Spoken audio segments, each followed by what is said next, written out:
You're listening to Economics Detective Radio.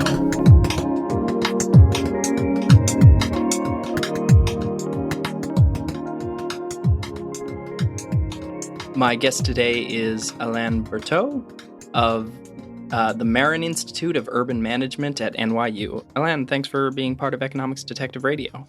Thank you for inviting me. I'm very eager to participate in this podcast. So our topic for today is a book Alain has written entitled Order Without Design, How Markets Shape Cities. It's weaving together elements from urban planning and urban economics. Alain, how about you start by telling me how you came to write this book?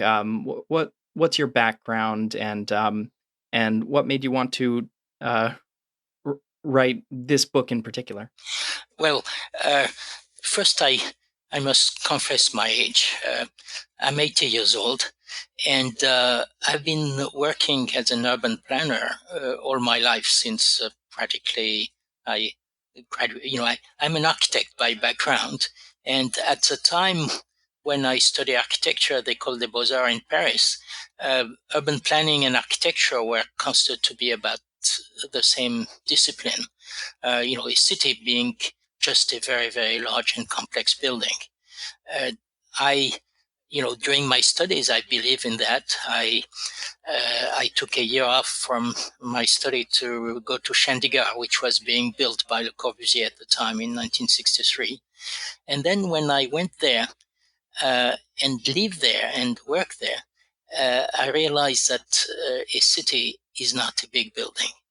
That a city is made of people who have their own initiative and create their own thing, and that the planner had certainly a role to play in designing infrastructure and allocating, the limit between what is public, what is private, but that an urban planner lacked completely the knowledge that local people have to decide where to put a restaurant, where to put a bakery, where to put a garage.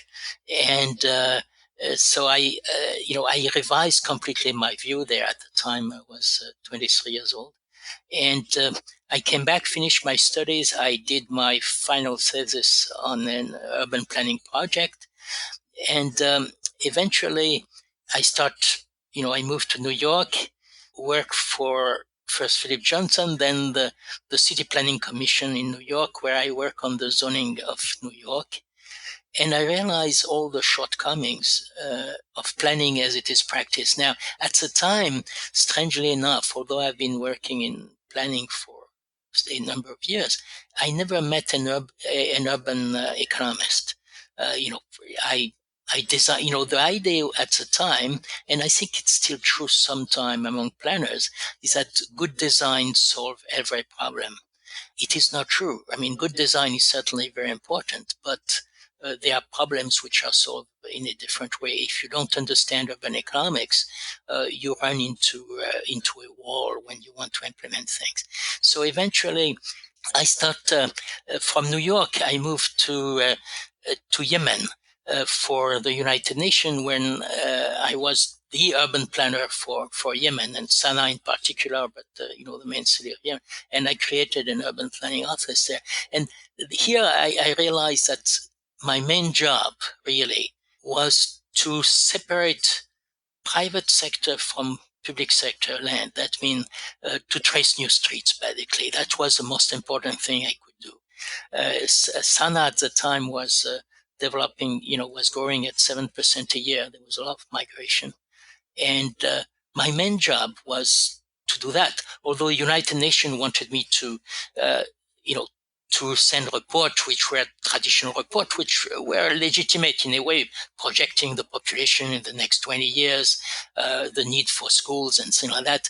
But basically, my main job, and I think the most important thing I've done, was to trace street. That means to allow the market to work, because there was no uncertainty between the alignment of street and what would be private and what would be public. The street also, whether I designed them well for the growth of Sana, I don't know. The important thing, I think, was to separate this and to remove this uncertainty. So later, then I work on traditional mass. I keep moving from city with my family from cities to cities.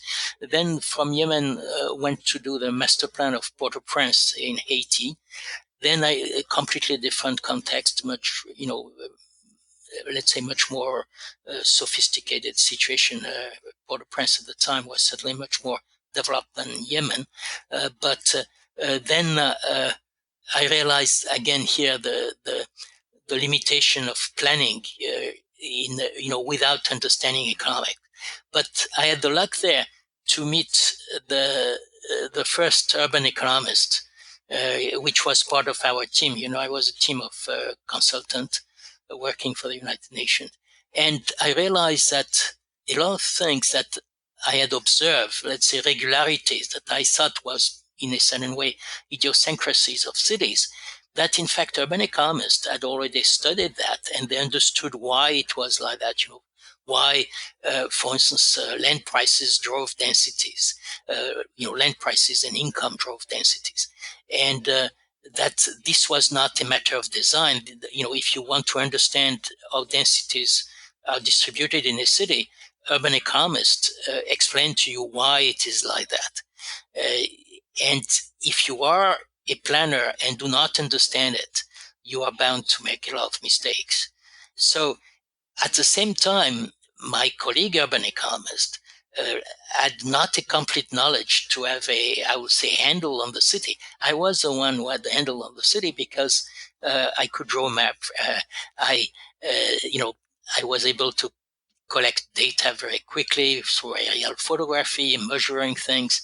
So working together, I think we develop at least some possible action that, of course, the government of at the time, it was Duvalier dictatorship, didn't do much about it, but at least it made sense. We developed immediate action project, for instance, which just to provide water to the slums and things like that.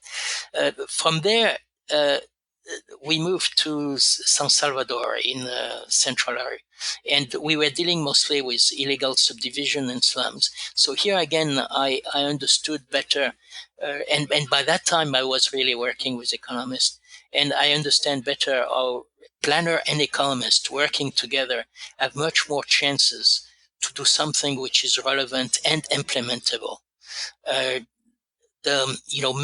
Many in El Salvador, many of the illegal subdivision, particularly 50% of the population were living in illegal subdivision, where in fact they were quite all right as community. They were providing a lot of very decent housing.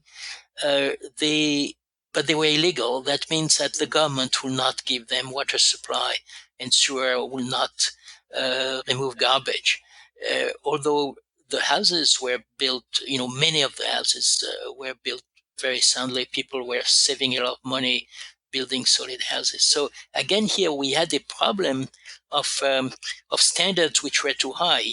Urban planners have established minimum standards that about half of the population could not afford.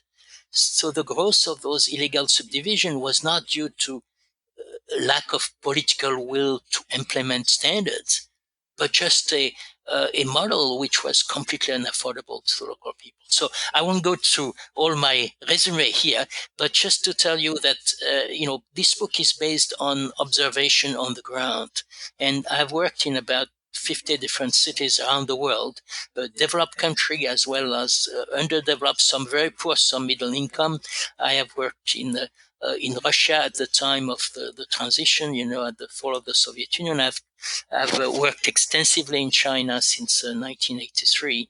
So my experience there is very wide. And I don't think that, by the way, we should differentiate so much, cities in developed country, advanced country, and in poorer country. I think all cities they are like human beings. They have the same physiology. but of course they have different history, some different possibility, different resources. Some are poor, some, and they have certainly different culture. So there is no model. I certainly do not advocate any model for any city. And when I talk about markets, let us be clear. I don't think, market is a religion. I don't think it's a God. I think it's a mechanism, a bit like, I would say, gravity, the force of gravity. It is always there. You can try to ignore it.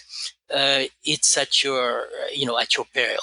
If you have to understand it, whether you agree with the outcome of the market or not. I can understand that some people completely disagree with it, but if you disagree with the market and you don't understand how it works, you will never succeed in doing what you want to do. So this is really the message of my book. First, understand market, then work. I don't, by the way, I often talk about planners. It's a bit a proxy for politician. I recognize that, a city is run by, of fully democratic, is run by a mayor, by politicians, and those politicians are the one who decide what the objectives are. Urban planner cannot decide on objective.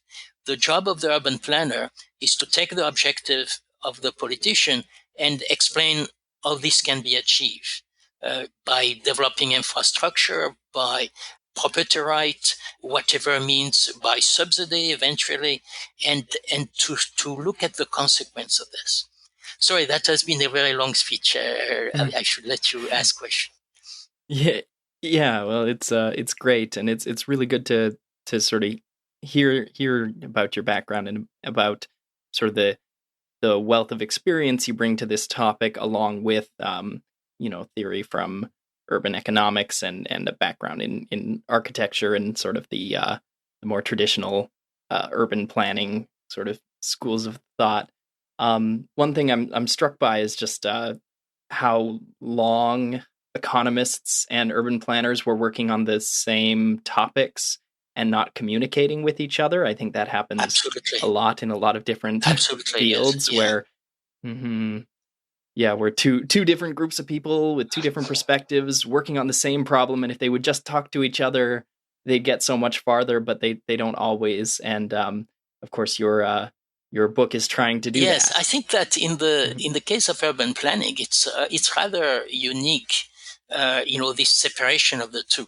Basically, the economists are not innocent either. They are mostly academics, and they like to talk to other economists. So I think they acquired knowledge, especially now that much more data is available. Economists needs data. So much more data and reliable data are available because of satellite imagery, all sorts of measuring things.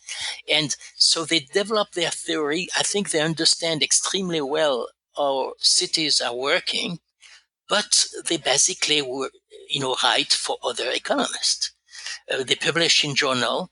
I have never seen, I've worked in so many cities, and I have never seen an economist working in the team elaborating, for instance, a zoning plan. I have seen many reports of economists when the zoning plan is implemented.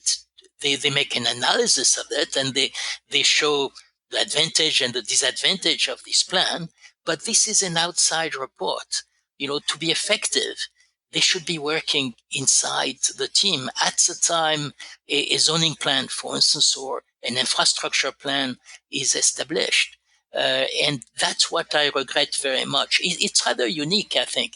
You cannot imagine, say, in medicine, for instance, doctors doing their practice and having on the side research about, genes and things like that, and no communication between the two.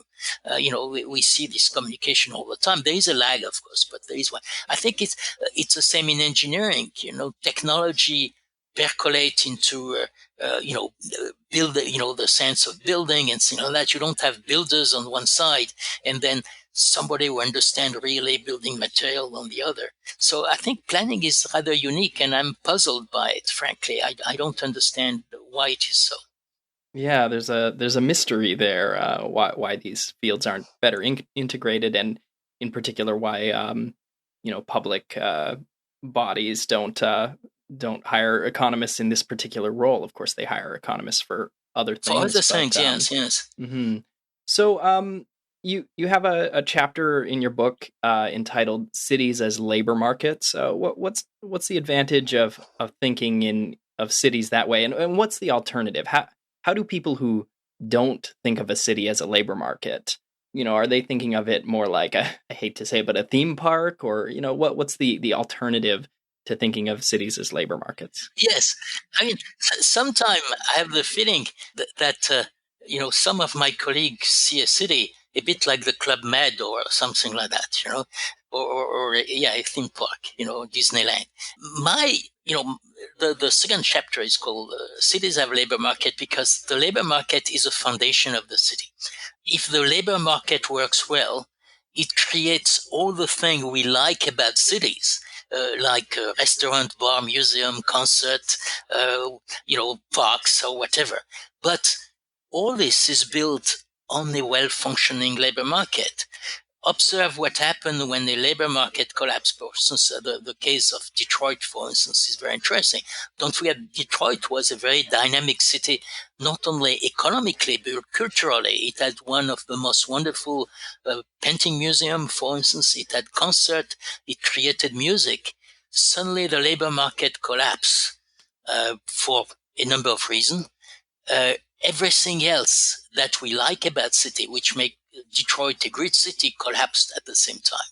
So I think that very often planners neglect this aspect. They, for instance, when they look at transport, they just imagine a city where they will be so clever that to have a zoning which will allow people to live very close to their job, and therefore a large transit system will not transport, a sophisticated transport system will not need to exist. You could all walk or bicycle to your work. This is not the way a labor market works. You had this system in the Soviet Union and in China at the time of Mao, where every factory had their own housing for their workers next to it. But that was not a labor market. A labor market means that a worker is selecting his own job or her own job and is able to change very quickly if this job is not satisfactory, either because the job is not interesting or because the job doesn't pay enough. This is true also of the employer. If an employer goes to a large city, it is not to hire people who live within, 1 kilometer from its factory or its office building. It is to select among 1 or 2 or 5 million people, or very skilled people, the one which are required for his company. So it works both ways.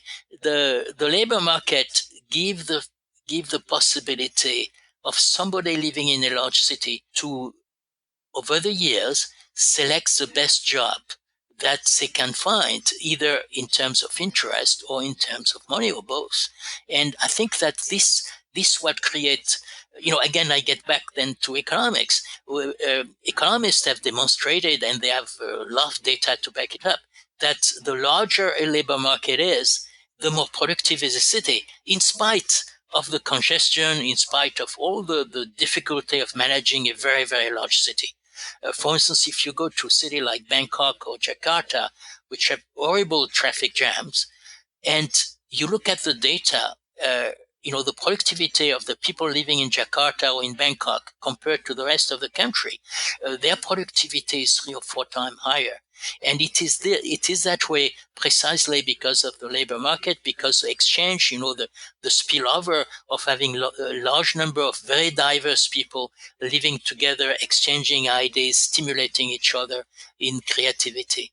So if you don't understand that, if you think that a city is just a place where you live and somehow you have to go to work in the morning, this is not enough, to plan a city and to allocate land, especially, planners like to allocate land for certain uses. I think you are going to make mistakes. Hmm.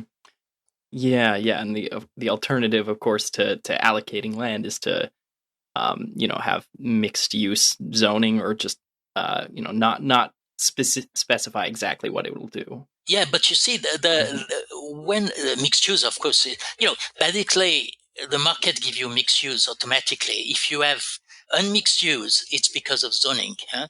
It's zoning which prevents mixed use. So you can modify zoning to allow mixed use, but you still need a transport system which is which cover the entire metropolitan area.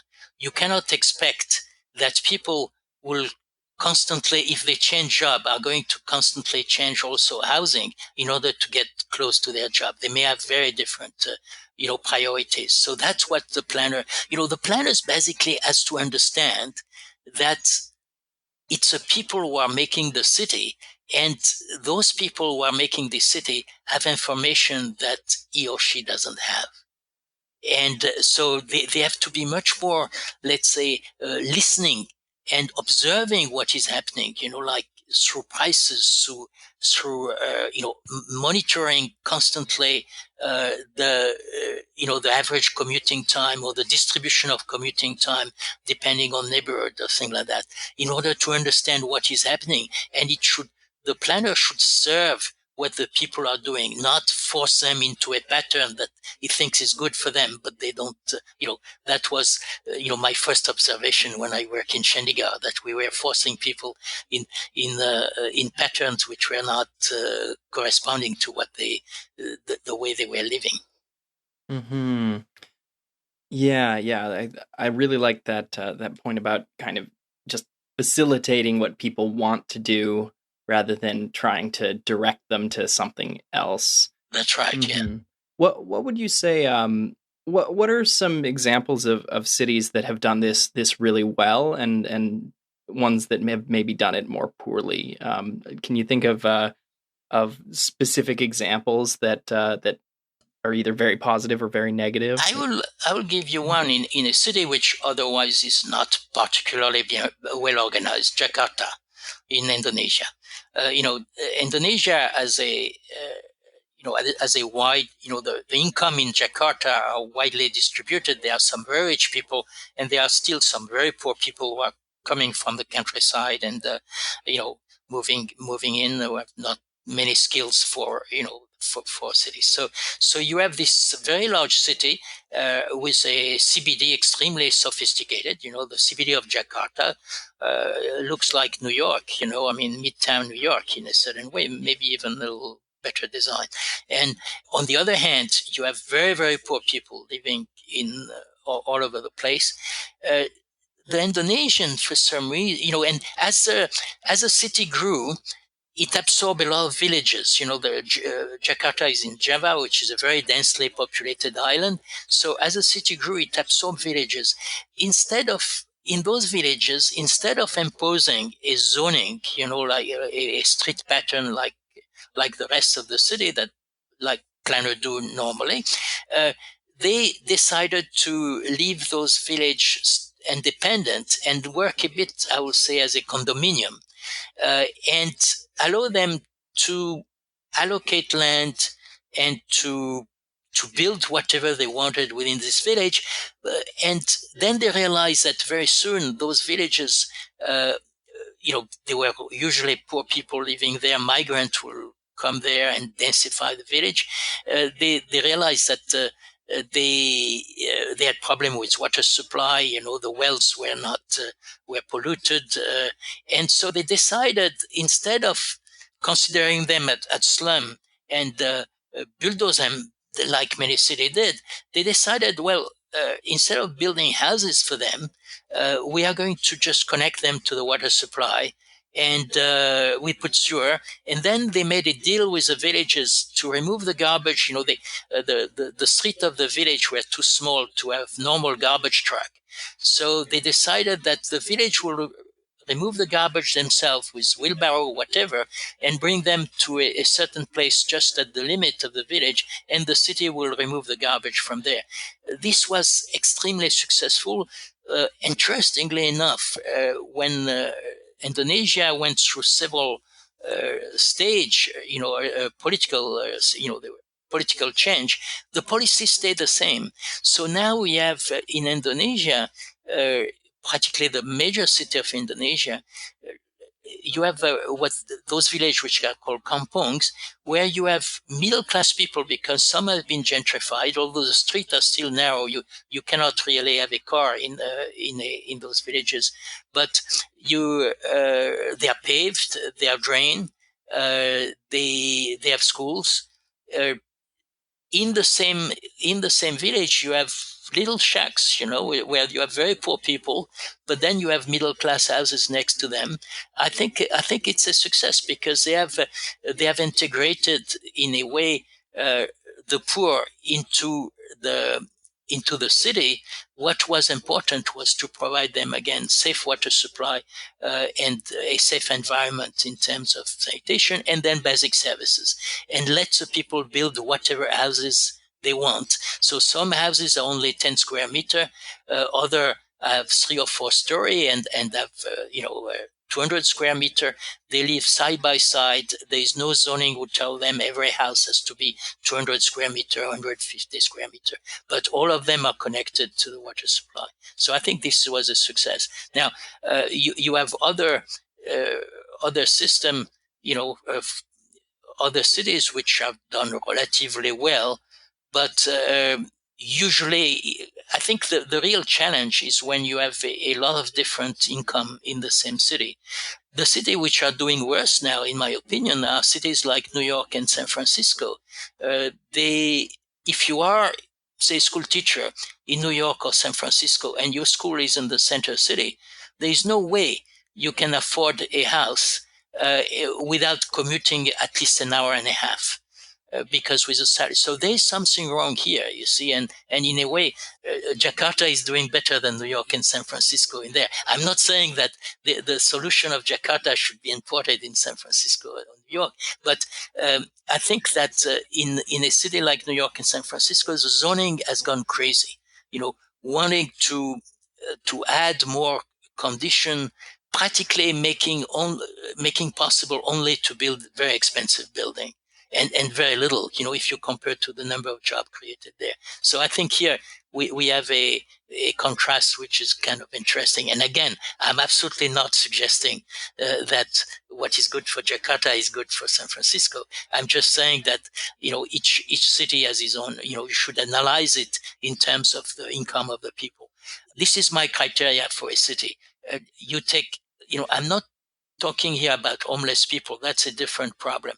I'm talking about people who have a regular job, which, like a school teacher or a cop or a firefighter, who is absolutely, his job is indispensable for the life of the city. And if this, and the family of this firefighter or school teacher cannot find a house in less than, my criteria here would be about 40 minutes commute, let's say maximum, then there's something wrong with the planning of the city and you have to modify it. And I think the answer here will be to study economics, study income, study why the building are so expensive. The building are expensive not because construction is expensive, but because land is expensive. And usually many of the regulation we impose out of, let's say, goodwill or good intention, create this scarcity of of land or the very expensive price of land, which make building very expensive, and therefore only the rich can live in the city. My book detail, I have some detail here. I'm just talking like that, but my book gives the details of that, especially in New York, of what is happening in the last 40 years, which make, housing so unaffordable. Mm-hmm. Yeah, we had Kevin Erdman on the podcast discussing some work he's done on the sort of housing markets of North American cities, and he showed just how dramatic the outflow of low income people from places like San Francisco, New York, Right. has been. Yes. It's essentially a refugee crisis, as people left San Francisco to go to Atlanta and Houston and it's cities same in like that. Paris or London, by the way. There's Paris and London also have that trait of lower income people leaving. Mhm. Yes. The prices are, and the solution that the planners propose, like inclusive zoning or something, is a joke. It provides very, very few housing. People, you have in New York for inclusive zoning, you have a lottery. You every building which is built is in fact a luxury building, and they provide 150 units, and you have 150,000 people applying for 150 units through a lottery. This is a joke. If you are a school teacher moving here, you cannot, depend on a lottery with an odd of 100,000. I mean, it's absurd. Mm, yeah, and I think maybe that comes from. It has to be, a market solution. Now, the market is not, you have some very poor people who are out of luck in a city, and the government has to take care of them. I have no problem with that. I mean, but that cannot be, that could be people, who are a bit at the margin economically, and you want to help them to get back in things. That's fine. Or some people are permanently disabled, unable to work, and you have to take care of them. That's a different problem. But if somebody has a good job in the city, a job which is indispensable in the city, and cannot find shelter in the city without commuting, hours, there's something Mhm. wrong there. And by studying really the land use and the regulation, I can assure you that most of this high price problem is entirely due to regulations. And yeah, and there's just a disconnect. Regulation and Yes. practice, norm and Mhm. Yeah, and practice. there's a disconnect. People, e- especially in San Francisco, people kind of want to regulate density. They kind of maybe like having low density neighborhoods for aesthetic reasons, or to Right. reduce traffic, or something. And they're trying to sort of Yeah, what they restrict call it, it. keep the spirit of the neighborhood. Keeps the spirit of the neighborhood. Yeah. But, Yeah, yeah, and then they don't connect that to the skyrocketing rents, but that's ultimately that's right. just Yeah, supply and yes, demand, and not controversial. right. Yeah. Yes, cities have to change, constantly. They have to adapt, incomes are changing, the composition of income are changing in a city. You suddenly have some very rich people, some poor one, and the city has to adapt constantly to change its form. And usually the people who already live in the city are they don't want any change. Uh, I mean, in New York, it goes to fantastic extent when you have, public hearings. People say, "Well, I have this grocery store at my corner, and I've been going there for 20 years. I don't want this grocery store to move. That's it." And this considered to be a legitimate argument. I think it is not. City has to change, and adjust all the time. And if the people who are in the city are there, the one who are so conservative are there because they were a change. If they have not, New York, 50, 60 years ago was mostly townhouses, and so many people, most people living in Manhattan at least, are living in 10 or 20-story building. They will not be living there if the city has not moved, or a changed place, they wouldn't. So I think we have to admit that our, in a way, it's an extension of property rights outside your own boundary. You consider that you have a property right on your neighbor's boundary, and so I think this a bit probably a bit of a problem. Hmm. And the NIMBY, Yeah. there are a lot of, NIMBY or another acronym is banana, build absolutely nothing near anywhere. I mean, this is really the motto of most cities now. Yeah, and it's striking how every new development is a political question in a lot of other areas. Maybe there'd be one law governing, or one set of regulations governing the production of coal or something, and not a political debate with every single new uh, you know uh, piece of coal you pull out of the ground. But with urban development, you want to build a building, it it's not a political debate about all buildings in general, or all developments of a certain size. There's a political debate about that one building on that one block, and you could spend Absolutely. years fighting. Yeah, absolutely. Mhm. Absolutely. So Right, absolutely. so Yeah. you one thing you say in your book is that transportation is a real estate issue. What do you mean by that? You see, when in any city, you have again a separation of private space, individual lots where you have commerce, housing, industries, and then you have a network of streets. The private lots, you can use more floor space on the same lot. You have a supply of floor space which can expand or shrink, but the space for street is fixed, and practically it's impossible to widen streets, in an existing city. So you have the problem with the street space that you cannot expand is that it's not priced either. When normally when you use private space, for instance, you rent an apartment, you pay price according to the size of your apartment and the location of the apartment and the quality. When you use, for instance, if I drive on Fifth Avenue in New York, I don't pay anything for driving there. So I can spend an hour there or 10 minutes and it doesn't affect it doesn't affect me at all. I have no extra cost. So what we have here is an unpriced commodity that, when you don't price, when something is free, it's not going to be provided in the right quantity. There's no supply response, and it's going to be overused. It's a tragedy of the common.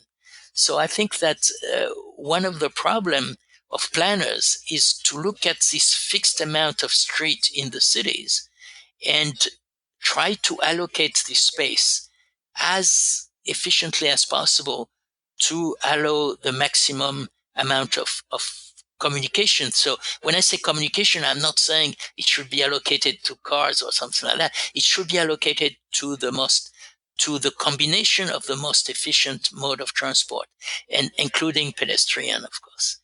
And I think that planners spend too much time trying to redesign what is happening in private lots and not enough on what is happening on the public space.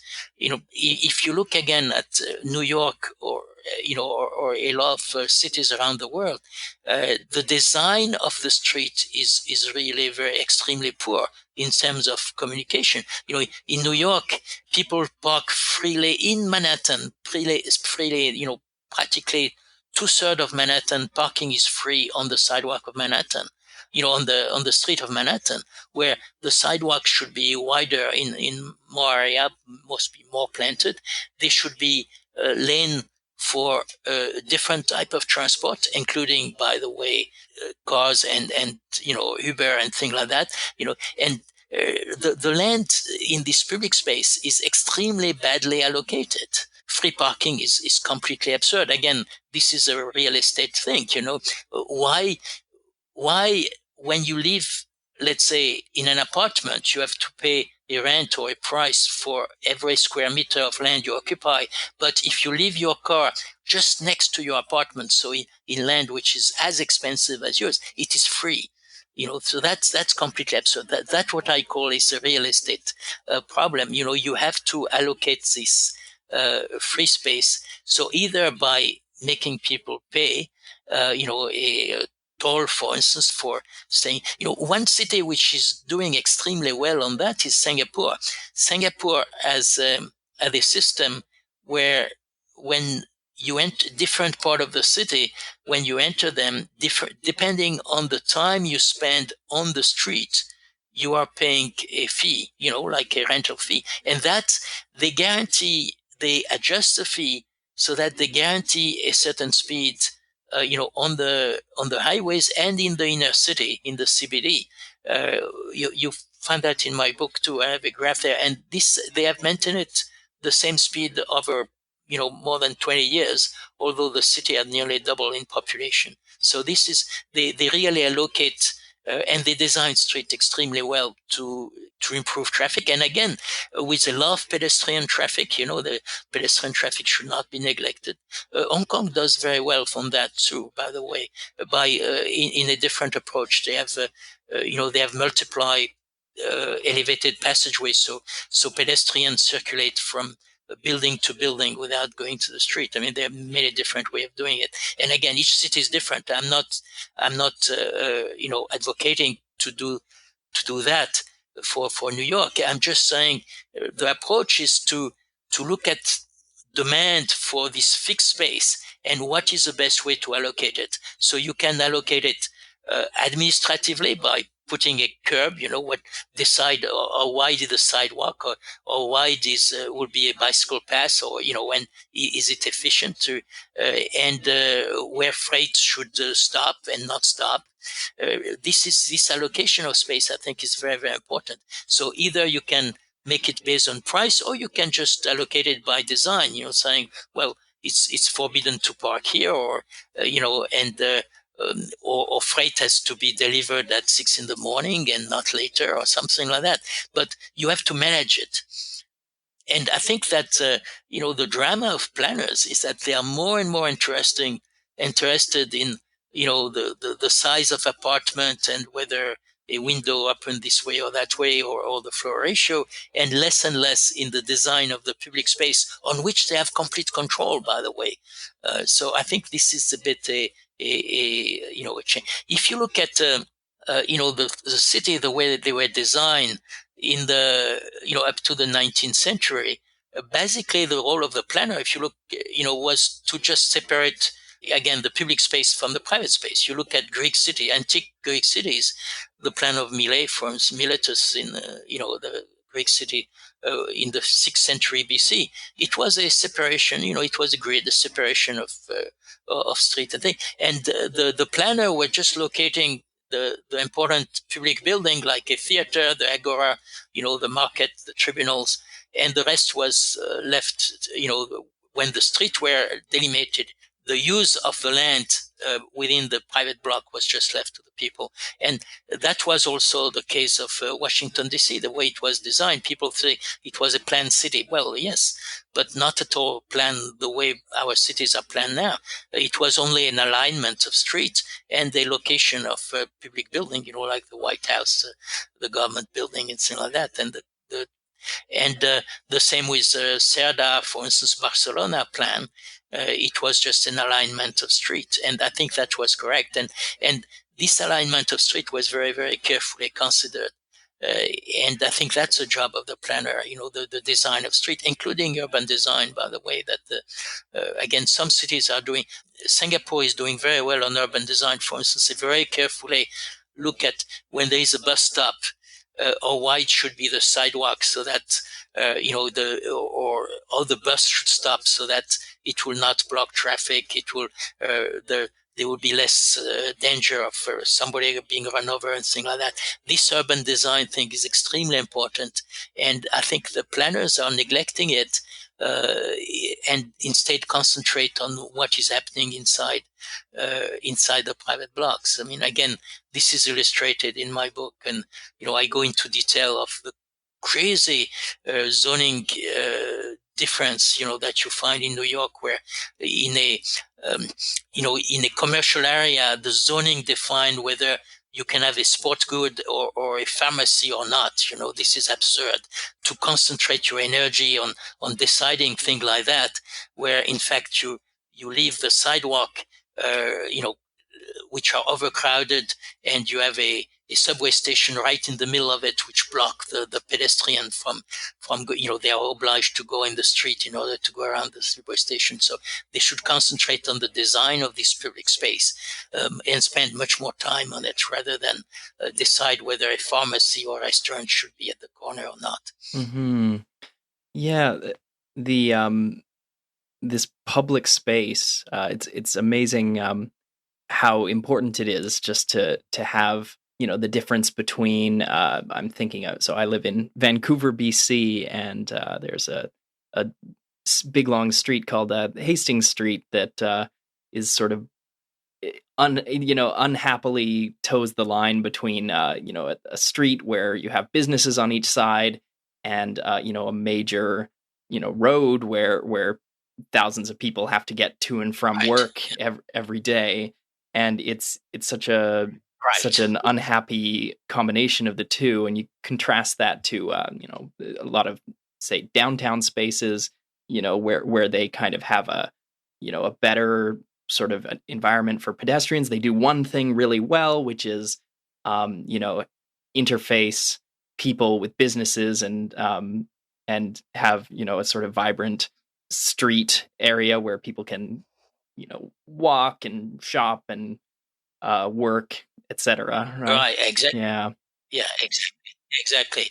I think this aspect of design, and again, design, as you say, which is adapted to what the people do, not forcing them to do something there and something there.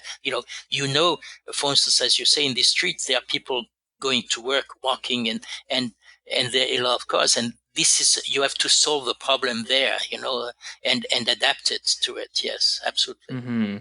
Find out what people want to do, and try to facilitate that. I want to go back to Facilitate, yes, Mhm. serve the existing function, Yeah, yes. I want to go back to the issue of free parking. From my conversations with people working at transit agencies, it seems like there's greater awareness of just the sort of absurdity of how much we've subsidized private cars. Perhaps unintentionally, but just Yeah, they private cars, they take up so much space per person transported. They cause enormous congestion, and they pollute, and they crash, and every person taken out of a private car is such a benefit. I think the main problem is the space they use. Hmm. The cars have not been designed for commuting, for urban commuting. The cars has been designed to bring your family to a picnic on Sunday. But they are used for commuting. So again, it's this real estate aspect. A car going at 20 kilometers an hour is obliged to use about, if I remember well, 60 square meter of street. So it's a very clumsy way of using this very sparse. Pollution, I think, will be soon resolved with electric cars eventually. But the space, the real estate, we have to find a commuting system, a transport system. And by the way, I'm not at all against, for banning cars from cities. I think that cars have to pay for the space they use, and that will change probably their shape and the type of vehicle we use. And so they will be more adapted to commuting. I think that you have to have the traditional transit system, buses and subways, but every city need also private, vehicles which bring you from door to door, or station to door, or door to station. I don't think you can have a system where you have only, say, bicycles and subways, for instance, or I think the individual motorized vehicle will think again about some jobs. If you're, a city needs a lot of plumbers and electricians and doctors and nurses who go from house to house to give injection and things like that. You cannot expect those people to bicycle or to use subways. They have to have an individual vehicle. So we have to have a system which accommodates those. Now, a lot of trips will be, much more efficient if you had a combination, probably, of an individual, a light vehicle, which bring you, door to station, and after, when you arrive at your destination, from station to wherever you go, work or whatever, and rather than to have, so a combination, let's say, of modes within the same trip is probably the best combination. And depending on the nature of the trip, again, individual vehicles are absolutely indispensable. Now, the car as it exists now is the wrong vehicle for the cities. There is no doubt about it. Hmm. And Yeah, so a lot of trips could be that are currently taken with cars. They could be done with scooters or maybe smaller cars. Right. Yeah. But Yeah. I some think, need the large yeah, ones. I think smaller vehicles, Mhm. or share vehicles like Uber, or Yeah. things like that. I mean, in New York, Uber has given reduce the transit time of a lot of people who are living in suburbs, which were pretty far away from subways. And so they had to take a bus. They had to wait for the bus, who was late. And by using Uber to go to the station, they gain half an hour, Hmm. which is not neglectable. Yeah, yeah. Several thousand people getting back a half hour every day adds up to a lot of hours that Yeah, can be, it leisure, does. productive And think time. of your private life, because that's also my argument about cities where commuting become longer and longer. It's arbitrary, but for me, if you commute one way more than an hour, you are the new proletariat. You are the new poor, even if your income is high. It completely destroys your private. If you have more than 2 hours of transport every day, it destroys your private life. You have no time for your family. You not time for seeing your friends. Or studying or entertaining yourself. So I think it destroys completely. So this is what planners should monitor very carefully. How the different group, social group, income group, what is their commuting time, and as soon as those commuting time goes over 1 hour, they have to do something, absolutely address it very, very carefully. For instance, I've seen case in Johannesburg, in Gauteng, the metropolitan area of Johannesburg, Pretoria, where a woman had 2.5 hours of commute every day. That's been 5 hours. Now, this woman, as a salary, she's cleaning offices. She has a salary a little above the minimum wage. She has a subsidized house, so she will not appear as being poor. In statistics, she's kind of okay, uh, but in fact, she spent 5 hours commuting every day. Uh, she never sees her children. You know, she has no hope to get a better job or something like that because she has no time for that. It's a completely destructive. So I think that when you have cases like that, planners have to say, we have to do something about it, and we have to find, I don't know in this case what is a solution, by the way, but this is what we should monitor, and very carefully. So again, uh, this question of transport, the different mode of transport is very important. We have the luck now that, urban transport has not changed in the last 100 years practically. Uh, we basically have, buses, tramway, subway, and cars. And now I think we have there is a revolution in urban transport with shared vehicles, small vehicle like scooters, whether they are shared or not shared, and the possibility also of coordinating different mode of transport within the same trip. For instance, having a scooter to a subway station, then the subway station which bring you across town, and then another scooter to get to your thing. So this is now possible because of technology, and I think we should pay a lot of attention to that and spend a lot of time on that, because I think that will reduce this commuting time, which for me is the main.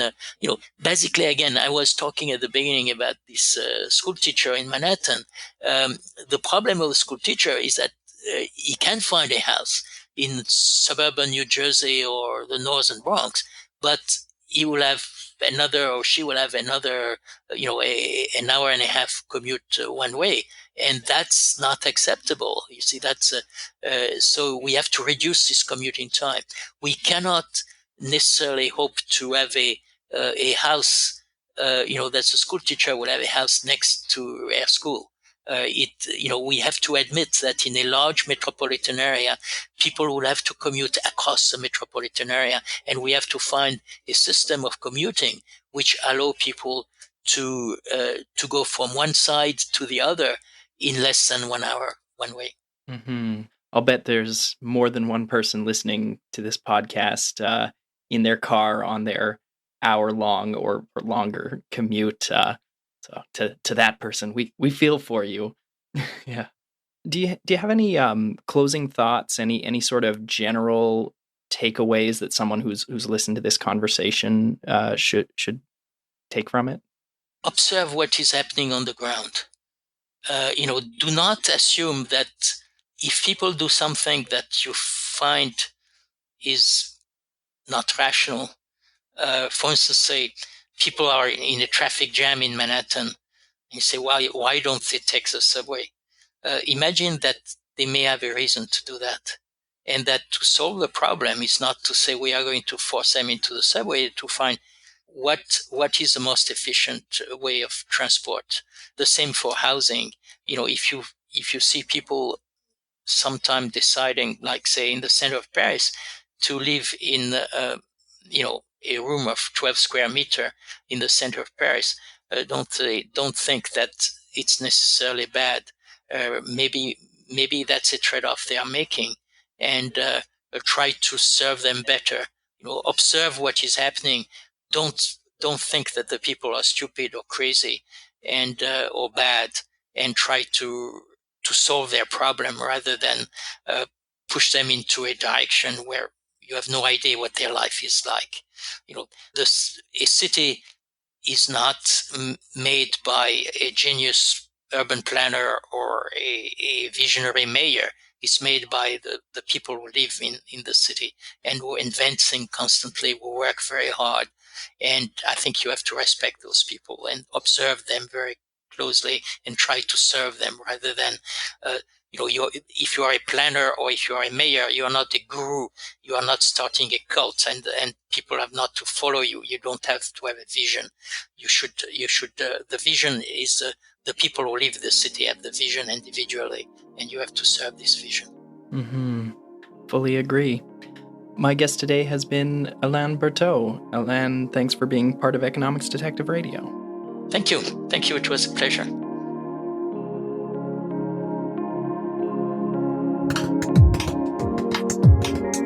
I hope you enjoyed that episode of Economics Detective Radio. Quick reminder that the book is entitled Order Without Design: How Markets Shape Cities, and I'll have a link to it on economicsdetective.com on the page for this episode. I want to say a special thank you to my supporters on Patreon, including the ones who just signed up in the last few weeks. I really appreciate all the financial support from listeners, as well as just the other forms of support. People who listen to a good podcast episode and hit share on social media or tell their friends about it, or go and join my Facebook group, Economics Detective, on Facebook, and join the discussion there. I really appreciate that, and I'll be back soon with a new episode. Thanks.